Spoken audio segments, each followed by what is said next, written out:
Welcome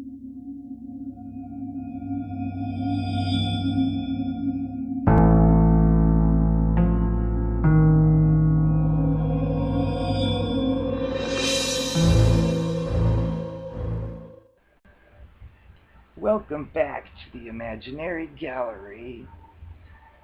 Tonight's topic is how the narcissist or other cluster bead monster does not have internal brakes. And what this refers to is that most regular people that do have a full spectrum of emotions and empathy and remorse, well, they've got what we call an internal set of brakes. It's kind of like a devil and an angel in your head.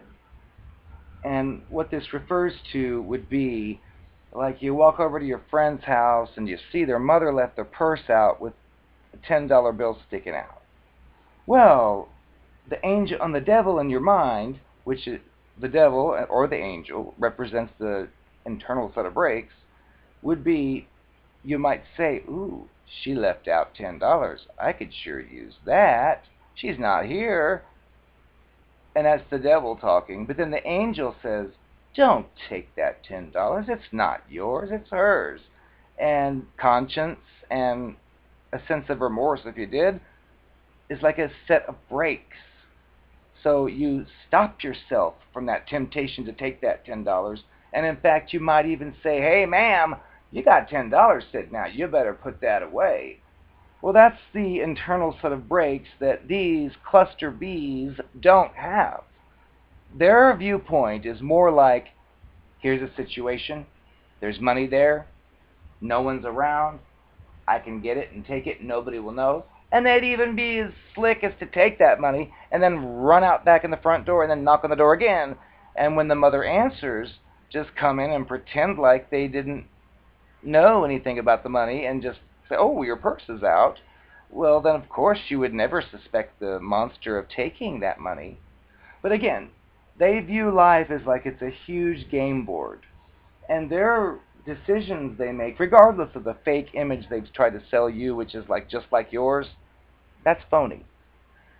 Because they'll act like they believe you the way you believe, but then something like this will happen where they take the money just because the opportunity was there.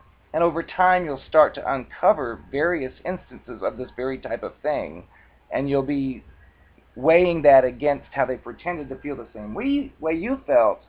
And again, there'll be disconnections, there'll be big gaps in reality with the things that they actually do versus the way they said they were. Well, the thing you have to understand is these creatures, they're not hindered by such things as a conscience or any type of remorse. In their mind, if there's money there and it's free for them to get, they'll take it without a second thought, and they'll just pretend like they never did it. And it's very dangerous. That makes these people very dangerous because basically they can do anything they want as long as they're not detected. And the way I tried to describe this is with a story involving an alternate universe where, let's say, dogs can talk and have regular conversations with us humans.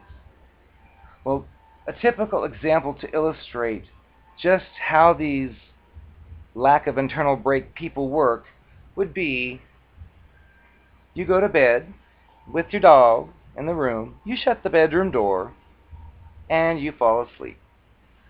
Well, in the morning when you wake up, you look down on the floor, and oh my goodness, there are some dog turds on the floor. Well, remember the dog can talk. Well, this is how these people will work. You'll wake up and see it, and you'll be like, "Hey, dog, why did you go doo-doo on the floor?" Well, because the dog, or the narcissist, has no internal brakes. They'll use their normal face and say, "I didn't go doo-doo on the floor."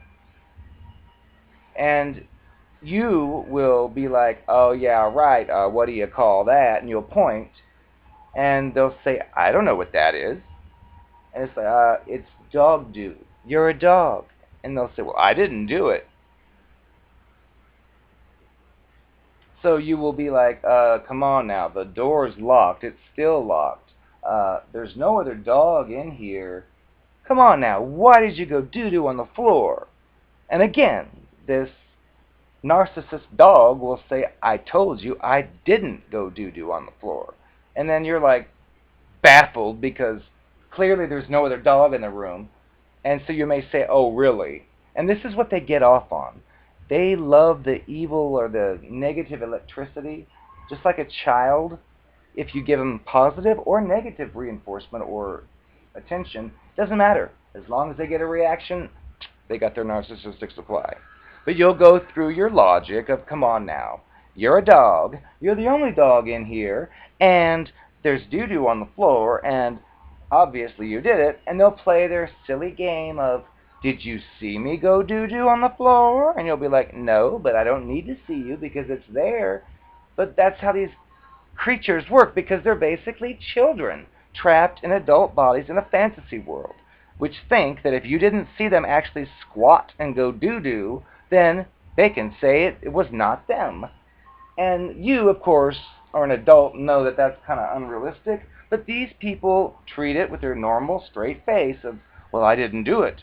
And you'll be like, well, how did it happen? And they'll have ridiculous ideas. Well, maybe a dog came in and doo-dooed and then shut the door, or maybe you did it, or some kind of ridiculous, retarded thing. And my guess is that they get off on that energy because you were like using the same logic they would use, for example, if the same thing happened to them. But when it's them doing it, it's a whole different story, and that's sick. And they have no internal brakes to stop them from any of this. So when you say, come on now, why did you go doo-doo on the floor? Just tell me. We know you did. Because those brakes aren't there telling them right or wrong, they'll be like, you're crazy. How dare you accuse me of going doo-doo on your floor? I told you I didn't do it. You got problems. And they will actually act this way. And it's very baffling to you because you know it's common sense. It's you and a dog, and there's dog doo on the floor. No-brainer. But when you talk to the dog and ask, why did you do this? I didn't do this. Maybe you did it. Maybe someone else came in, and it's just retarded. But that's how this type of person works. And it kind of is like a Twilight Zone feeling because you think, this feels like I'm in grade school. And yet this person is looking at me seriously, making these claims. So keep in mind, that probably, hopefully, helps explain exactly how these people could do or say some of the things they do. And it's really disgusting. It's repulsive.